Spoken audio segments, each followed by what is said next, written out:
In Islam, we have parameters, we have rules, we have limits that indicate to us how we can live together, what things we need to agree upon and not differ regarding, and other things that are open to different interpretations. So this is an extremely important part of Islam. Two of the most important aspects of religion as a dynamic social and political reality are community and continuity. Community, that we're able to create a community that brings people together. And especially when we talk about a world religion like Islam, and a religion that has finality like ours, because there is no prophet after our Prophet sallallahu alaihi wasallam, then community is absolutely essential. We have to be able to live together. We have to be able to work together. We have to be able to be creative together. We have to do together the task of this religion. So community and continuity, which means that we are connected to the past and the present and the future. That we are not upsprings that just appeared overnight like mushrooms, that we have roots. We have a tradition that gives us meaning and that goes back to the Blessed Prophet sallallahu alaihi wasallam. So when we talk about the parameters of dissent in Islam, we are talking about community. And we are talking also about maintaining continuity, community and continuity. One of the great things about Islam is that Islam was not just a religion, it was not just a community of belief, but it was a great civilization. And it was a civilization that, among the many things that it accomplished, one of the most remarkable of them all was world community. So that Islam became, it is said, like a peacock's tail that spread from the east in China to the west in the Atlantic Ocean of West Africa. And it had in it all the variety of that tail, all of the color, all of the beauty, but it was one tail. It was one entity. It's also been said, speaking about the same thing, that Islam in history, speaking about the great history of Islam as a world civilization, it was like a river, the water of which was crystal clear. The water has no color. The water is transparent. And that water reflected always the color of the rocks that it flowed over. So if the rocks at the bottom of the river were green, the river looked green. But the taste was the same. The water was the same. If it flowed over sand, like the Niger River, where it begins in the African desert, then it looked like sand. But it was still the same water. It was still the same pure water. So this is the way that Islam was. Islam in China looked extremely Chinese. And yet it was pure Islam. Hanafi, Sunni, very, very conservative, but very Chinese at the same time. Islam in India was Islam, but it looked Indian. Islam in East Africa was Islam, but it looked East African. When you go to West Africa, Islam is still that same life-giving water, but it is West African. So this is a remarkable thing. And this is one of the necessities of religion in the modern age. that we must be able to live this religion of Islam and to bring it back to life so that we can let that river flow again with its pure waters. And this is not possible unless we are able to live together and to respect each other and to work together and to cooperate and to have love for each other. This is what releases in us great happiness. This is also what releases in us tremendous potential for creativity.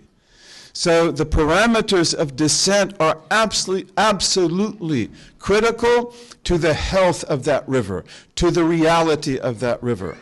And we'll talk about that a little bit tonight. But I think that a good place to begin is in the obligation to enjoin right and to forbid wrong. All of us know that this is one of the most important obligations of Islam, that we enjoin what is right and that we forbid what is wrong. However, we also know that when we study this religion, we are taught how to do that so that it becomes something constructive and respectful and positive and not something destructive and negative. Enjoining, commanding the right, for example, would seem to imply that we shout at each other, do this, or that when we forbid it, that we shout at each other, don't do this. Okay, but it doesn't mean that. It means simply to tell people, to guide people to what is right and to guide them away from what is wrong. And in this there is great adab, there is great courtesy that is required of us. For example, one of the most important things in enjoining right and forbidding wrong is that we must have knowledge. Knowledge of what? That we must know that the thing that we want to teach our community to do is an obligation. That it is not, for example, something that is recommended, mandub. Because we are not allowed to command other Muslims to do what is mandub, what is recommended. We can urge them to do that. We can talk about how excellent it is. We can embody that in our lives. But what is mandub is something that you do not reprehend a person who doesn't do it. So first of all, we have to have knowledge. We have to have knowledge that this thing that we're going to enjoin is obligatory. Not just that it is obligatory, but that it is obligatory without question. Because of the fact that in Islam we have different opinions about things.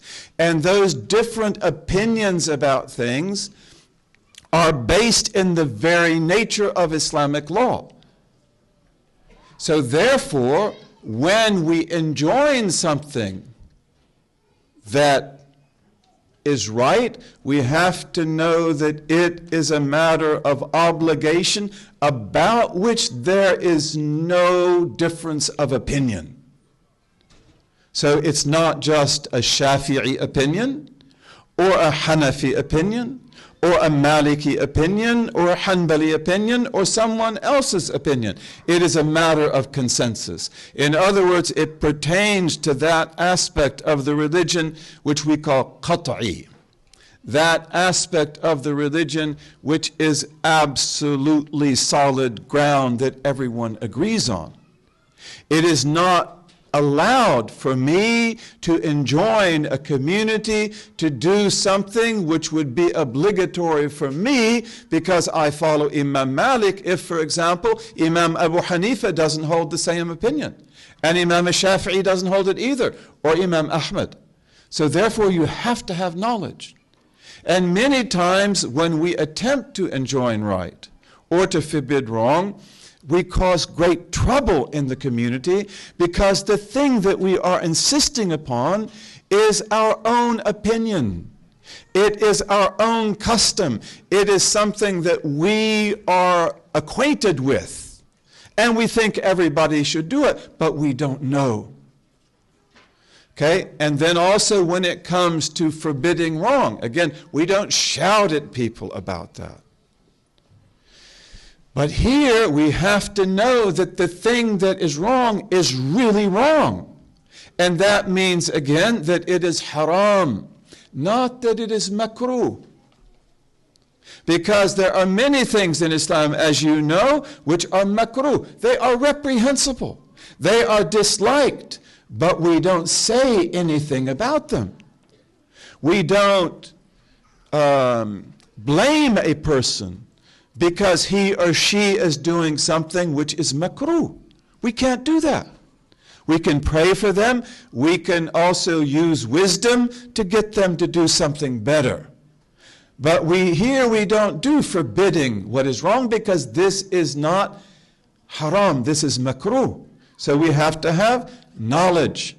Then also, as before, we have to know that this matter that is haram is something that Abu Hanifa believes is wrong, haram, and Malik, and the Shafi'i, and Ahmad ibn Hanbal. So it has to be a matter of consensus. Really, really important. Really important.